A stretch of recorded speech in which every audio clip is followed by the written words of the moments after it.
Aujourd'hui, je voulais vous questionner concernant justement une évaluation d'un boisé, en fait, le boisé numéro 44.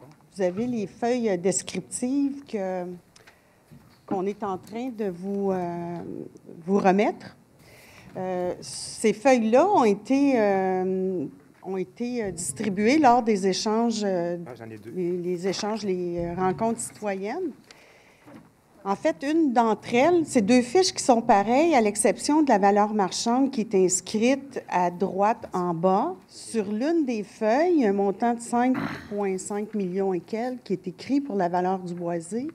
Sur l'autre feuille, qui avait été distribuée à l'automne aux organismes, durant une rencontre aussi, non, c'est l'inverse, en fait. Celle qui a été distribuée aux citoyens, l'évaluation est marquée entre 0,5 et 2,5 $ du pied carré, tandis que l'autre, il y a vraiment un montant indiqué de 5 millions, 5,5 quelque chose millions. Premièrement, c'est ma première question. Pourquoi ce n'est pas la même information qui a été donnée aux citoyens et aux organismes? C'est ma première question. Deuxièmement, en regardant les lots concernés dans le boisé en question, qui appartient à deux propriétaires, dont, en fait, M. Luc Ouimet et Jacques Rémillard, si on regarde sur le rôle d'évaluation 2012-2015, on regarde les superficies touchées, on divise ça, ça nous donne 29 cents du pied carré actuellement pour l'évaluation sur le rôle 2012-2015, valeur uniformisée. Si on prend le fameux 5 millions et quelques qui est marqué sur la feuille qui a été distribuée par la Ville, on divise ça par le nombre de pieds, ça fait 1,80 du pied carré. Alors, ma question est comment un boisé qui valait 29 cents le pied carré peut augmenter en quelques mois à 1,80 du pied carré, qui fait une différence de 4,6 millions supplémentaires pour ce boisé-là? Je vais être obligé de les vérifier, Mme Mété, en toute honnêteté, parce que là, j'ai les feuilles comme vous me les donnez. Alors, je ne peux pas vous répondre sur le champ, dire le pourquoi du comment, mais on va aller chercher l'information, puis on va vous rappeler pour la réponse. Oui, c'est ça. OK. Monsieur Fecteau, moi, je me suis fait dire ça souvent avec l'ancien conseil, puis jamais j'ai été rappelée, fait que j'ai un peu peur.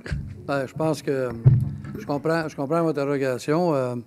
Je ne dirais pas qu'on se connaît depuis longtemps, mais j'apprécierais. Je pense qu'à date, là, les gens que j'ai dit que j'appellerais, je les ai appelés.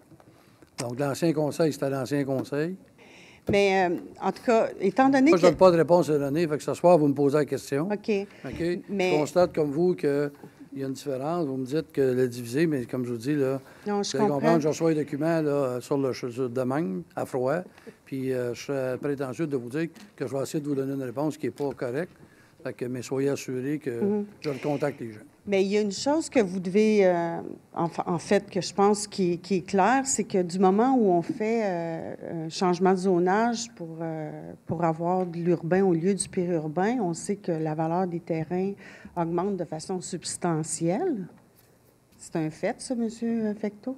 Oui, mais on n'est pas dans cette étape-là parce que là, comme je vous dis, on est à l'étape de questionner quelle est la divergence de ces deux terrains-là. Après ça, je suis d'accord avec vous qu'on pourrait extrapoler et mettre en contexte, mais ça, vous allez être d'accord avec moi que ça, c'est des spéculations.